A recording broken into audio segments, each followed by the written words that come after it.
It's been a while, so I guess it's time for another ULEZ update as we inevitably march towards D-Day, pretty much, which is of course May the 2nd, which is when the elections are happening here in London to decide who the next mayor is going to be. At the moment, it's looking like Sadiq is way ahead in the polls that are out at the moment, but of course, this is politics. Anything could happen, and it's really up to you.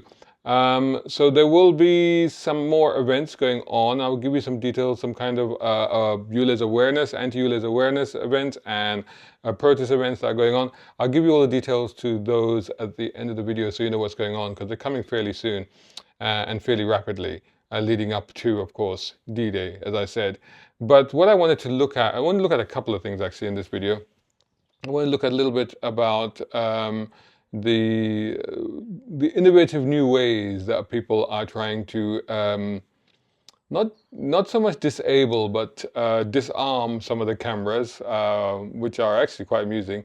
And we're going to look at what Sadiq Khan is saying about ULEZ and what the opposition is saying. But first of all, I want to start with the Green Insurer.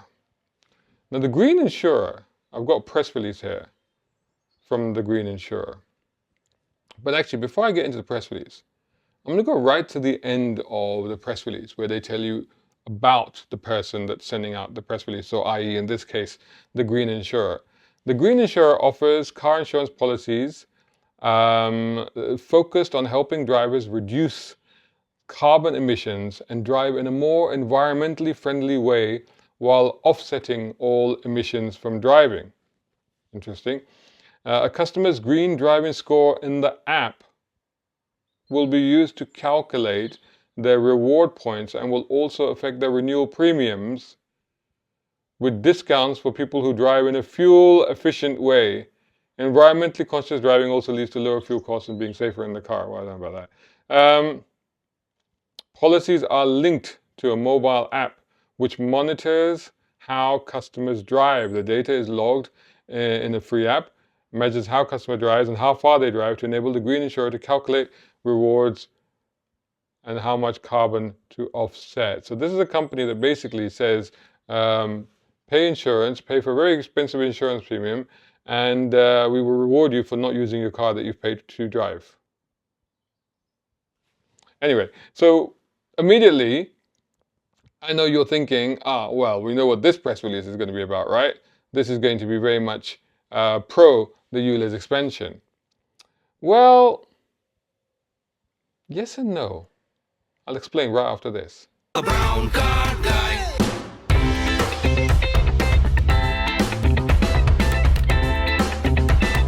Brown car guy.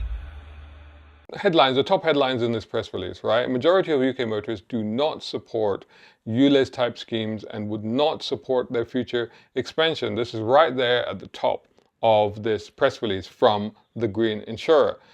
Just over half of UK drivers are against current schemes and do not want to see their expansion into other cities. Bullet point 1. Bullet point 2. Those who support the scheme say they reduce pollution and are vital in helping reducing global warming. Those are the people who are supporting ULEZ.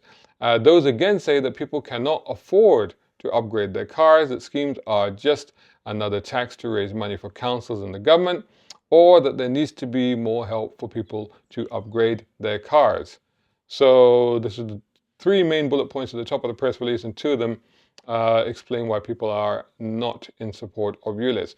So UK motorists, I'm just going to go through this. UK motorists are split between supporting and opposing schemes such as ULEZ in London and CAZ, the Clean Air Zone, in Birmingham. Finds new research from the Green Insurer, which is focused on helping drivers reduce carbon emissions in a more environmentally friendly way, as I've explained earlier on. So, what are the actual numbers? So almost half, 45% of motorists support the scheme. This is what they've said. Just over 4 in 10, that's 42%, would welcome the expansion of these schemes into more cities in the UK.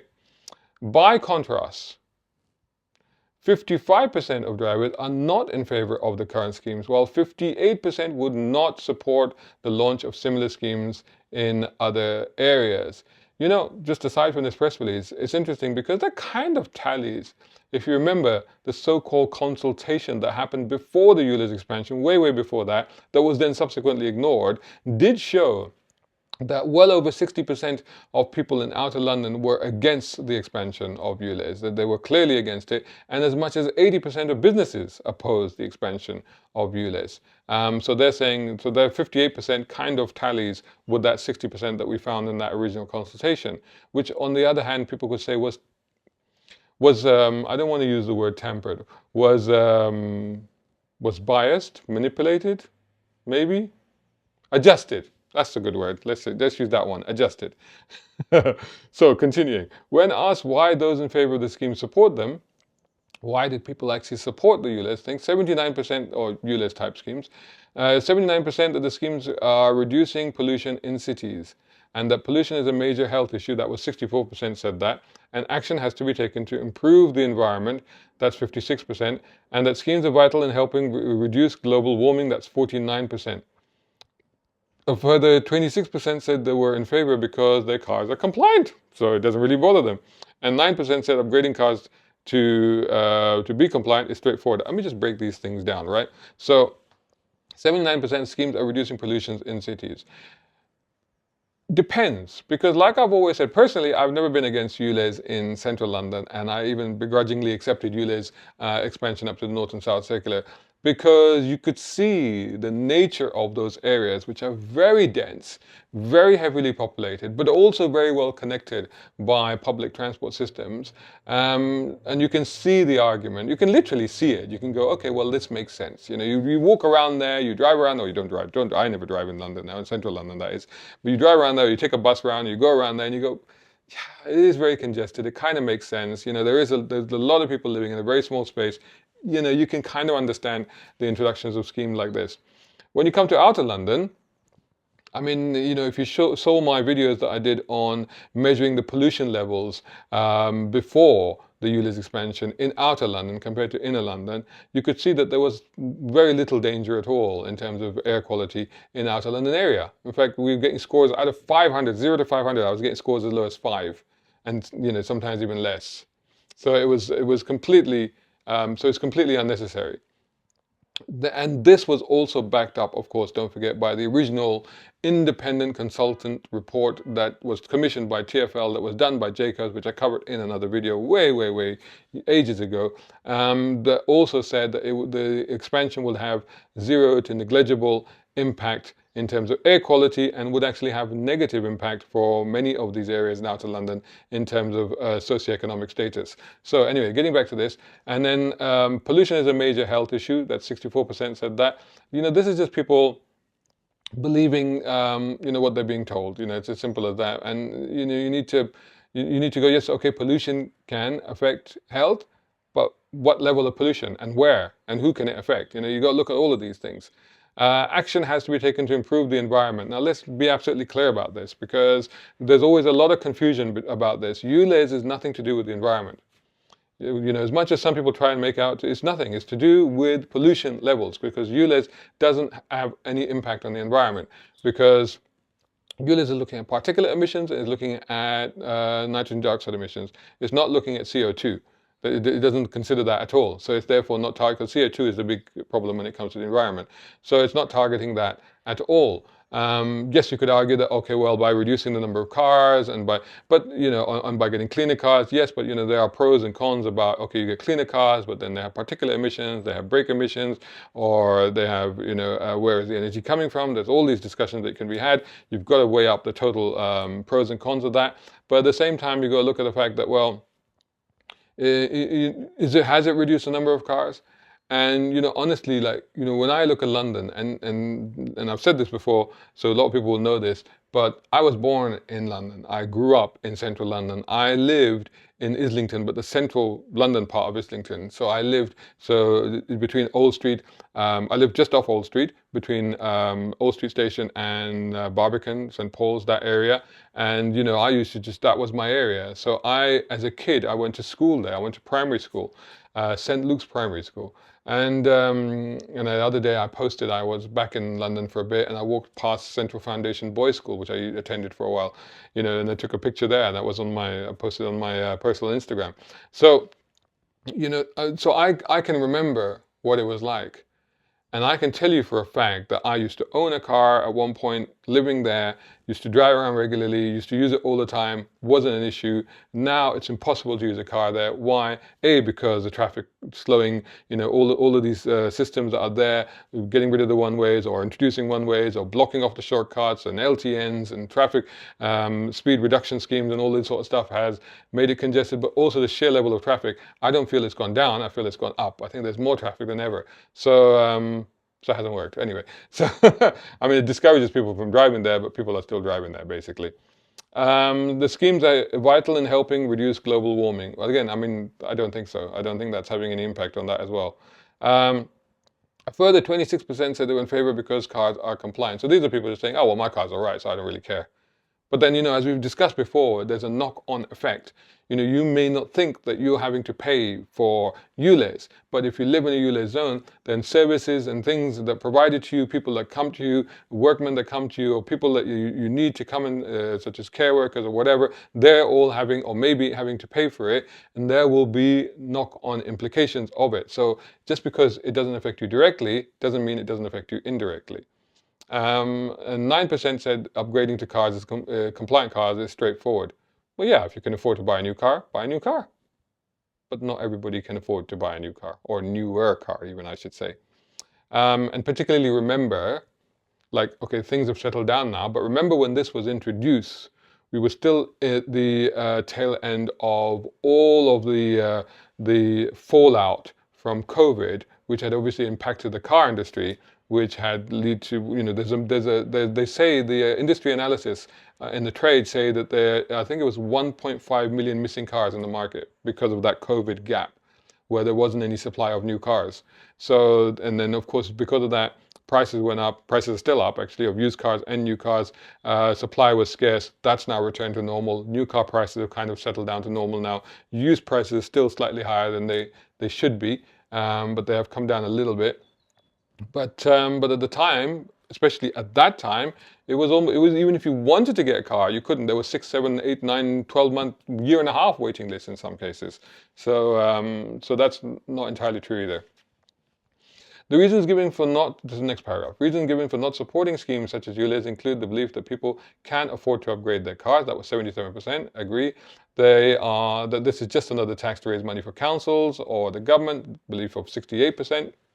Yeah, or the schemes are unaffordable for people using the cars regularly, 63%. And again, you got to look at the fact that when you consider the outer London areas, some of which are poorer than inner London, and people that are living there actually work in London or around London, actually need their cars to get to work or to do the job that they need to do, such as care, such as NHS, etc., then you go, yes, and they can't necessarily afford to upgrade their cars. Most likely they bought a diesel car because they were told that was the right thing to do, and also they figured it would be better on fuel consumption. And it's probably not a Euro 6 diesel because it's an older one, which is anything older than 2015. So for them, it becomes an issue. So that is true. A third, or about 33% of those against the scheme said they were part of an anti-car agenda. The war on the motorists. My novel, War on the Motorists, it's ULEZ files. 35% believe that they were ineffective at addressing pollution issues. Well, certainly I think in outer London, don't forget, and this is important, this is key. When Sadiq Khan was re-elected the second time, and it's on his website, I checked it, hopefully it hasn't been removed, it was on his website 6-7 months ago, and it was right there, and he clearly stated, I have no intention of expanding ULEZ any further. This was before the current expansion. He clearly stated, I have no intention of expanding it any further. What we will be doing is looking at hotspots. So we're looking at particular places where pollution is high. We'll be trying to figure out how to solve those areas, which, to be honest, I thought was perfectly reasonable. I thought that makes sense, Target specific hotspots, look at where the problem is, and leave everything else as it is, it's fine. But then, of course, they change their minds, which again, you have to think about, well, I'll come to that in a minute anyway. The focus on cost being the major problem with schemes for many motorists could partly explain the finding that 16% of drivers had been surprised to have to pay a charge under schemes like ULEZ, while 12% of drivers regularly pay a charge because they drive an older car into areas that are covered by schemes. 14% deliberately avoid such areas. 29% say they don't pay their charges because their vehicles are compliant. Just 10% of drivers had actually changed their vehicle in order to become compliant, rising to 23% of drivers based in London. Which has the most wide-ranging scheme in the UK. In fact, the biggest scheme in the world, actually, to be 600 plus square miles. It's the largest low emission zone in the world. That is the whole of London now. 23% of drivers, only 23% of drivers had actually changed into compliant cars. So again, they talk about, oh, we force people into new cars. Now 90% of cars are now compliant. And, you know, I can look around my area. I'm in Northwest London. And I go, no, 90% of cars are not compliant. People are paying or they're just not driving. 23%, that's 1 in 5. So only 1 in 5 are actually upgraded. So it's not as high as they would like you to think. Another impact on driving behavior has been a reduction in distance traveled by car. 16% of motorists saying they drive fewer miles as a result of the scheme. Yeah, that count me in for that one. And 6% using public transport more often.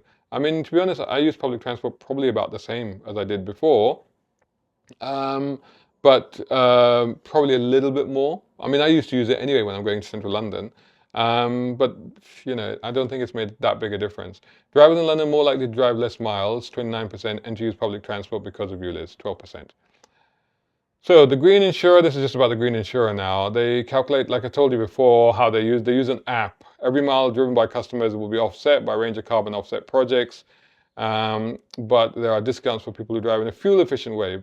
Policies are linked to a mobile app. You know, this is, you talk about Big Brother.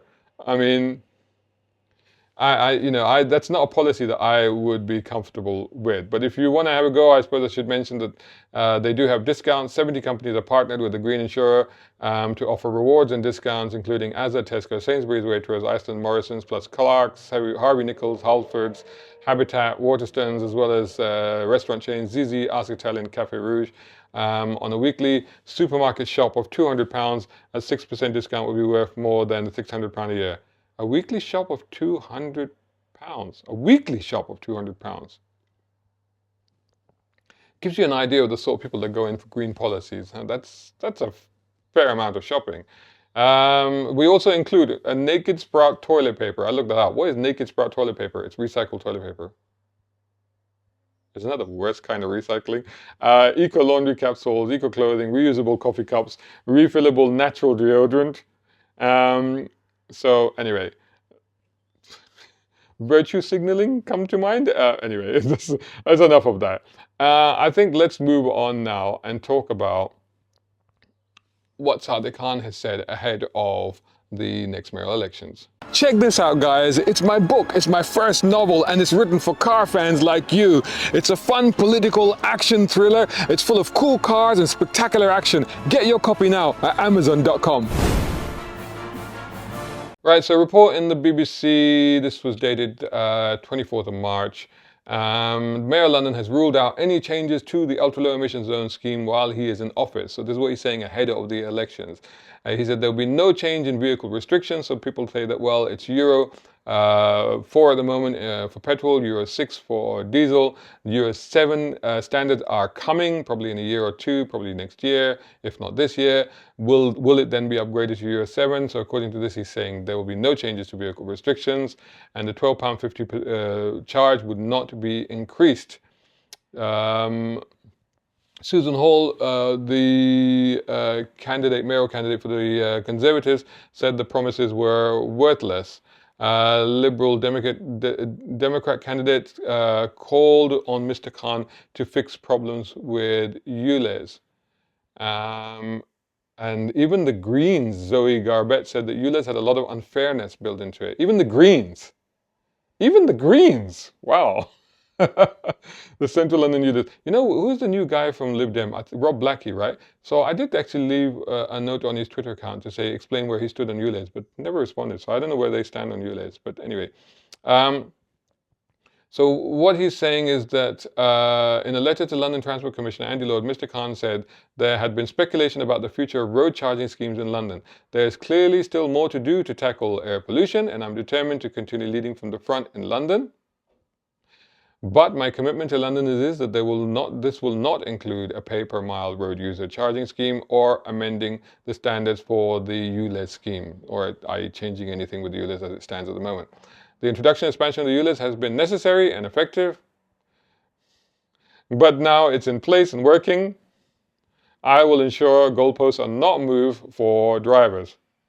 Instead, he said work would focus on improving walking and cycling, reducing air pollution around schools, increasing the electric vehicle charging network, and making public transport more affordable. But like I said earlier on in this video, I said do keep in mind that what he said previously, and he did say that he would not be expanding ULEZ, but he has expanded it. This was as soon as he was elected. He actually said at the time, I'll target hotspots, I will not expand ULEZ, and of course he expanded ULEZ. So, can you trust him? And actually, Susan Hall makes that point in this article. Kader Khan said he wouldn't expand ULEZ in the last section, then went ahead and did the opposite. Rob Blackie, again, the Lib Dem, said the ULEZ could have been so much more successful if the mayor hadn't rushed the 2023 extension, giving people in outer London a few more months to adapt. So I assume that means the Lib Dem candidate is not actually against the ULEZ expansion, that he just would have slowed it down. That's all. He would have just taken more time. To be honest, it was rushed. And it didn't give people enough time to adapt. You know, like I said, in a time when there weren't any cars available, and you know, basically, essentially less than a year from confirming it to introducing it. It's outrageous. The Green Party said again, Zoe Garbutt, it's really disappointing that the current Labour Mayor of London is refusing to listen to what Londoners are saying about ULEZ. While Greens absolutely support action to reduce air pollution, the Mayor's current scheme has a lot of unfairness built into it. I would work to tackle this. Hey, you know, Zoe, if you're coming down to one of the events, I'd love to ask you about what you mean by that. That would be quite interesting. But the Greens, even the Greens appear to be opposed to the ULEZ expansion. The Lib Dem candidate doesn't appear to be opposed to it. He just appears to be opposed to how quickly it was rushed in. And of course, don't forget there's the Reform Party candidate, Howard Cox, who, as we know, I've interviewed many times on this channel, and he would get rid of ULEZ in its entirety. That's what his promise is. Let's move on now to what's been going on with some of these cameras and what some people have been doing, and this I found absolutely hilarious. Shout out time, guys. Thank you so much. Hey, if you enjoy my content, why not get involved? Buy me a coffee. You can do that at either of these links. Or if you're watching on YouTube, buy me a thanks or take out a membership. It all helps. It really does. So, I didn't know this, but apparently, and again, I'm going to read this. It's going to try and make things a little bit clear. But apparently, there's a assumption that there's such a thing as bat boxes. So this is basically like birdhouses, basically, but for bats. And apparently, once they're mounted somewhere, it's actually illegal to tamper with them because there's an endangered species. It's preserved. I don't know much about wildlife, but apparently, I haven't seen many bats in London. I'll be absolutely honest with you. I don't think, in fact, I've ever seen a bat in London. But apparently, you put these boxes up. And by law, they cannot be tampered with because it's important to preserve the habitat of this species. So what people have been doing is, after not cutting down the camera, not breaking the camera, but sort of covering up in some way or painting over it or something like that, which again, not something that I'm endorsing or encouraging on this channel in any way whatsoever. Cannot encourage or condone any kind of activity that results in any kind of illegal activity, any damage to public property, or any endangering of the public. Never ever do that. But I still couldn't help but chuckle at this. So once they've done that, now in order to stop the maintenance team coming along and then fixing or cleaning up the camera, then they're mounting bat boxes onto that, which then with a notice that says you cannot now disturb, you cannot climb up this pole, you cannot disturb this thing because now it's here. And the most amusing aspect of this is some people have been doing it dressed as Batman. So there was some footage that showed two people dressed as Batman with the theme from the classic 1960s Adam West TV show, Batman TV show, as they took a ladder up to this thing. And as this report points out, it was a scene more akin to Only Fools and Horses than The Dark Knight. They ascended the pole and attached the box. It said, then they put a sign up saying, "Stop, this is a bat box. Bats have been observed to be using this bat box as a resting place." And this is what's been going on. There's been quite a few of these popping up now. So it invokes animal conservation. I'm reading this from GB News actually. It invokes in animal conservation rules to prevent officials from removing the camera coverings, whatever they've done. Bat roosts have legal protection across the country, and attempts to disturb, destroy, or block the access to the boxes can be classed as offences. While the bat boxes constitute an attempt to checkmate authorities, experts have warned that protesters may not have a legal standing. In response to earlier protests, somebody from the Bat Conservation Trust said the bat box on Main Road would most likely not be used by the animals, and boxes must only be opened by licensed bat workers. So by that, I'm assuming what they mean is that only licensed bat workers can install these habitats. So that's, I think, what's happening. So unless bats have moved in, TfL can take them down, according to a law firm, VWV. While protesters said that the boxes were positively contributing to London's biodiversity and ecosystem. Kingsley Hamilton, a good friend of mine, who's been very active in the campaign against the ULEZ expansion. So he said to the before this is to the Sun actually, a number of bat boxes are being put up across London by unknown sources.